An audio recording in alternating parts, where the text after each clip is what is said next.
السلام عليكم ورحمة الله وبركاته. ازيكم يا شباب؟ عاملين ايه؟ في حركة كده انا كنت بعملها قبل فترة الامتحانات، وحرفيا الحركة دي يعني مفيدة جدا وهتفرق معاك جدا. وايه هي بقى الحركة دي؟ الحركة دي هي انك تطبع كتيب المفاهيم بتاع كل مادة وتحطه جنبك وانت بتذاكر. والله يا جدعان فرقت معايا كتير جدا، لدرجة ان انا كنت ساعات ما بذاكرش من الكتاب وبذاكر من كتاب المفاهيم من كتر ما هو كان فيه معلومات كتير جدا مفيدة. ولكن خلي بالك، لازم تطبع فعلا كتاب المفاهيم ده. ليه؟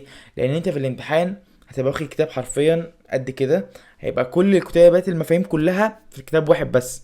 يعني مش مثلا هتخش العربي فهتاخد كتاب المفاهيم بتاع العربي بس، لا انت هتاخد فيزياء، انجليزي، احياء، جيولوجيا، هتاخد كله في كتاب مفاهيم واحد. فعشان كده اطبع كل كتاب لوحده وحطه جنبك وانت بتذاكر. يعني مثلا عندك الكيمياء، كان في حاجات من العناصر الانتقالية موجودة. الباب التاني كان حرفيا الباب التاني كله كان بمعادلاته، اغلبية المعادلات كان موجود في كتاب المفاهيم، وفادني جدا في الباب التاني. انا الباب التاني ده كنت بقراه جدا، وصراحة كتاب المفاهيم انقذني في حاجات كتير جدا. الجيولوجيا يعني الحاجات اللي كانت حفظ كان فيها حاجات كتير من كتاب المفاهيم.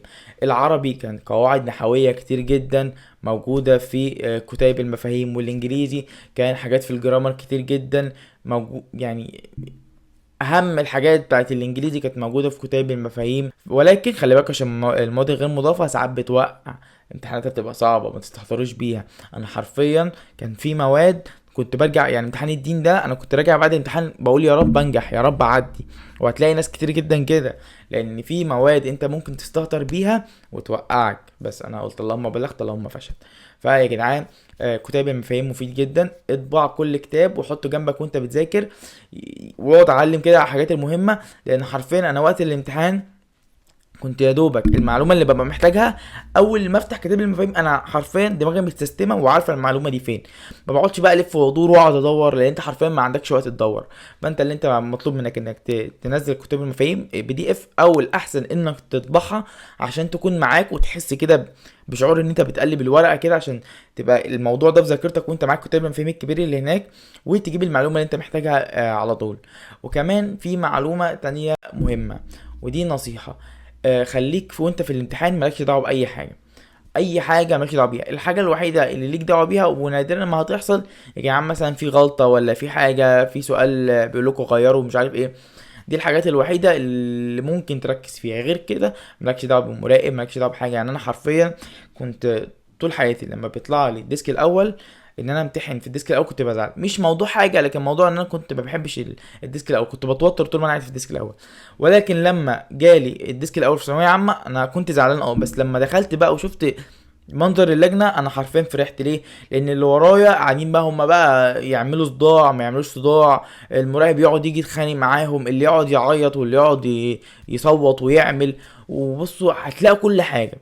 يعني مثلا كنت كل امتحان في واحد عندي في اللجنه لازم يقول يا جدعان انا همشي من الامتحان، ويسيب الامتحان ويمشي حرفيا، ويشيل الماده ولا ياجلها بقى، انا ما اعرفش هو بيعمل ايه، بس هو بيسيب الامتحان ويمشي. وبقى ايه بقى، تقعد بقى نص ساعه المراقب بيحاول يهديه، يا ابني ما تخافش، يا ابني حل اللي تعرفه، يا ابني هتضيع سنه. حرفيا ده اللي احنا عايشين فيه. وبقى هعمل لك محاضره غش وانت مش عارف ايه، ومراقب الدور كل دقيقتين، وبتقعد بقى تمضي وتوتر وبابل شيت، وتقعد تمضي كتير قوي. كان فاكر كنا بنمضي كتير قوي، وتقعد بقى البابل شيت بقى تقعد خايف وتعمل بروسات. فانت خليك دايما. يعني انا حرفيا امتحان العربي ده كنت بادئ بالنحو. انا حرفيا اللي دمرني في الثانويه عامه كان في العربي كان النحو. انا بتهيألي انا حليت النحو كله غلط، مع اني كنت يعني وانا بحل حاسس ان انا بحل صح، ولكن انا اللي اكتشفته بعد كده ان كل الدرجات اللي انا نقصتها في العربي كانت في النحو بس. يعني فانت وانت بتذاكر ادي الاهميه الاكبر للنحو. لان يعني النصوص بتهيألي انت ممكن يعني هتعرف تحل فيها، ممكن تعرف تحل فيها.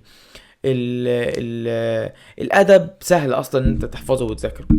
القراءة يعني هي شوية مهارات بس تتحل برضه. يعني في حاجات كده بتتحل من غير يعني تقدر تحل فيها، لكن النحو لو انت مش مذاكره كويس حرفيا انت مش هتعرف تحل فيه حاجة. يعني انا كنت مذاكره اقول مثلا 50 60 70%، ولكن ما عرفش احل فيه حاجة في الامتحان، مش عارف ليه. ف اهتم بالنحو، وخليك هادي في اللجنة، ومالكش دعوه بحد. اللي عايز يمشي يمشي، ما تقعدش بقى تركز مع ده عايز يمشي ده مش عايز يمشي. ده صاحبك معاك في اللجنه، ده صاحبك بيعيط، صاحبك بيهيس، صاحبك بيموت. انت اللي هتشيل شيلتك وصاحبك هيشيل شيلته. فمالكش دعوه بصاحبك، خليك قاعد في اللجنه مركز مع نفسك بس، وربنا معاك يا شباب.